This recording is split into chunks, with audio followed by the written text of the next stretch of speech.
പ്രിയപ്പെട്ട കുട്ടികളെ, എല്ലാവരും ഉറങ്ങാൻ പോവുകയാണല്ലേ? നമുക്കിന്ന് ഒരു കൊട്ടാരത്തിലെ പാവം രാജകുമാരിയുടെയും കാട്ടിലെ കുഞ്ഞു കൂട്ടുകാരുടെയും കഥ കേട്ടാലോ? ഈ കഥ കേട്ടുകൊണ്ട് നിങ്ങൾക്ക് നല്ല മധുര സ്വപ്നങ്ങൾ കണ്ടുറങ്ങാം.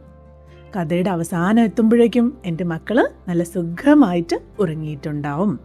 എല്ലാവരും റെഡിയല്ലേ?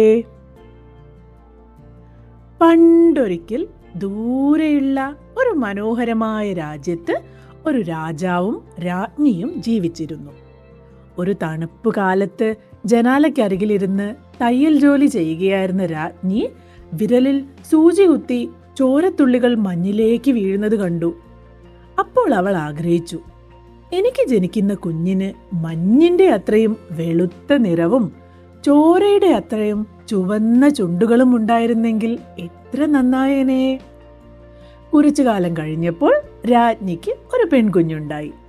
അവർ ആഗ്രഹിച്ചതുപോലെ മഞ്ഞിന്റെ അത്രയും വെളുത്ത നിറമുള്ള ആ കുഞ്ഞിന് അവർ സ്നോ വൈറ്റ് എന്ന് പേരിട്ടു. എന്നാൽ സങ്കടകരം എന്ന് പറയട്ടെ, സ്നോ വൈറ്റ് ജനിച്ച് അധികം വൈകാതെ തന്നെ അവളുടെ അമ്മയായ രാജ്ഞി മരിച്ചുപോയി. കുറച്ചു വർഷങ്ങൾക്ക് ശേഷം രാജാവ് രണ്ടാമതൊരു കല്യാണം കഴിച്ചു.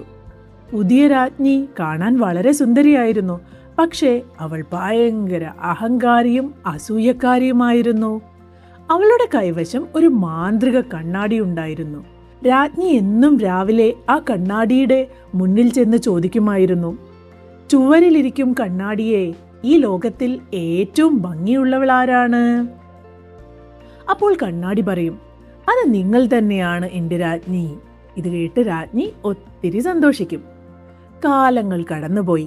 സ്നോ വൈറ്റ് വളർന്ന് വലിയൊരു സുന്ദരിയായി മാറി. അവളുടെ മനസ്സും അവളുടെ മുഖം പോലെ തന്നെ ഭയങ്കര നല്ലതായിരുന്നു. അവൾ വളരെ പാവമായിരുന്നു.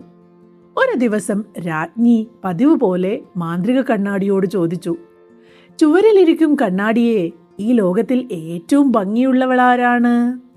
എന്നാൽ ഈ തവണ കണ്ണാടി പറഞ്ഞ മറുപടി ഇതായിരുന്നു, എൻ്റെ രാജ്ഞി, നിങ്ങൾ സുന്ദരിയാണ്, പക്ഷേ നിങ്ങളെക്കാൾ എത്രയോ സുന്ദരിയാണിപ്പോൾ സ്നോ വൈറ്റ്. കണ്ണാടിയുടെ വാക്കുകേട്ട് രാജ്ഞിക്ക് ദേഷ്യവും അസൂയയും സഹിക്കാൻ കഴിഞ്ഞില്ല. അവളൊരു വേട്ടക്കാരനെ വിളിച്ച് രഹസ്യമായി പറഞ്ഞു, നീ സ്നോ വൈറ്റിനെ കാട്ടിലേക്ക് കൂട്ടിക്കൊണ്ടുപോയി കൊന്നുകളയണം. വേട്ടക്കാരൻ സ്നോ വൈറ്റിനെയും കൂട്ടി കാട്ടിലേക്ക് പോയി. എന്നാൽ സ്നോ വൈറ്റിന്റെ പാവം മുഖം കണ്ടപ്പോൾ അവളെ കൊല്ലാൻ അയാൾക്ക് തോന്നിയില്ല.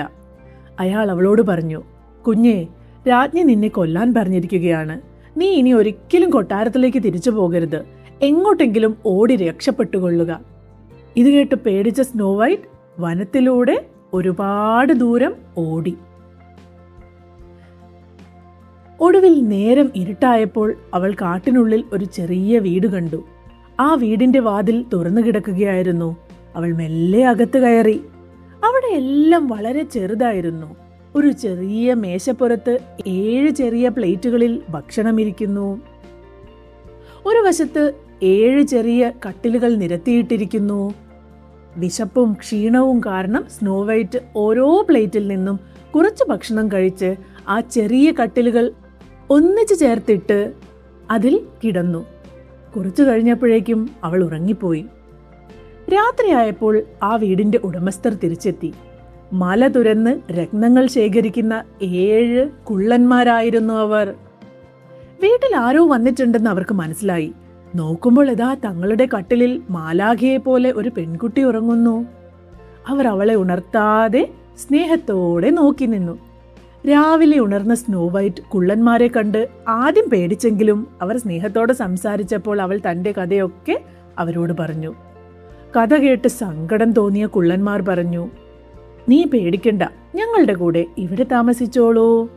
ഞങ്ങൾ ജോലിക്ക് പോകുമ്പോൾ അപരിചിതരാരെങ്കിലും വന്നാൽ വാതിൽ തുറക്കരുത്, സൂക്ഷിക്കണം. സ്നോ വൈറ്റ് സന്തോഷത്തോടെ അത് സമ്മതിച്ചു. ഇതേ സമയം കൊട്ടാരത്തിൽ വെച്ച് രാജ്ഞി വീണ്ടും മാന്ത്രിക കണ്ണാടിയോട് ചോദിച്ചു, ഇപ്പോൾ ആരാണ് ഏറ്റവും സുന്ദരി? അപ്പോൾ കണ്ണാടി പറഞ്ഞു, കാട്ടിലെ കുള്ളന്മാരുടെ വീട്ടിൽ താമസിക്കുന്ന സ്നോ വൈറ്റ് തന്നെയാണ് ഇപ്പോഴും ഏറ്റവും സുന്ദരി. താൻ പറ്റിക്കപ്പെട്ടു എന്ന് മനസ്സിലാക്കിയ രാജ്ഞി ദേഷ്യം കൊണ്ട് വിറച്ചു. അവർ ഒരു മന്ത്രവാദിനിയുടെ വേഷം കെട്ടി മാരകമായ വിഷം പുരട്ടിയ ഒരു ചുവന്ന ആപ്പിളുമെടുത്ത് കുള്ളന്മാരുടെ വീട് ലക്ഷ്യമാക്കി നടന്നു. അവൾ വീടിന്റെ ജനലിലൂടെ സ്നോ വൈറ്റിനെ വിളിച്ചു പറഞ്ഞു, മോളെ, നല്ല മധുരമുള്ള ആപ്പിൾ വേണോ?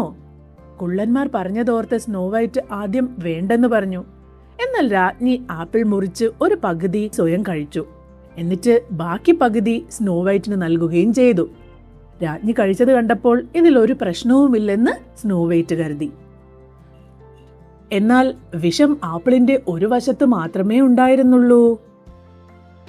ആപ്പിൾ വാങ്ങി കഴിച്ച് അടുത്ത നിമിഷം തന്നെ വിഷം ഉള്ളിൽ ചെന്ന് അവൾ ബോധം കിട്ട് നിലത്തു വീണുപോയി. ദുഷ്ടയായ രാജ്ഞി പൊട്ടിച്ചിരിച്ചുകൊണ്ട് കൊട്ടാരത്തിലേക്ക് മടങ്ങി.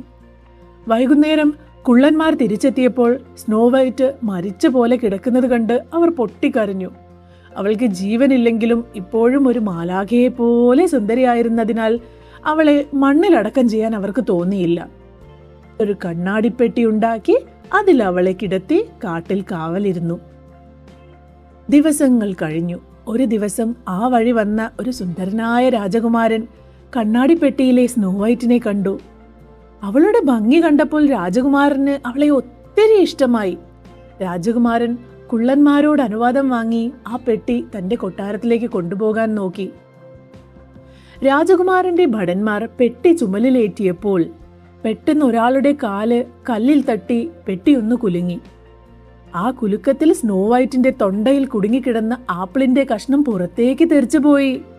ഉടൻ തന്നെ സ്നോ വൈറ്റ് കണ്ണു തുറന്ന് ശ്വാസമെടുത്തു. അവൾക്ക് ജീവൻ തിരിച്ചു കിട്ടിയിരിക്കുന്നു. എല്ലാവരും സന്തോഷം കൊണ്ട് തുള്ളിച്ചാടി.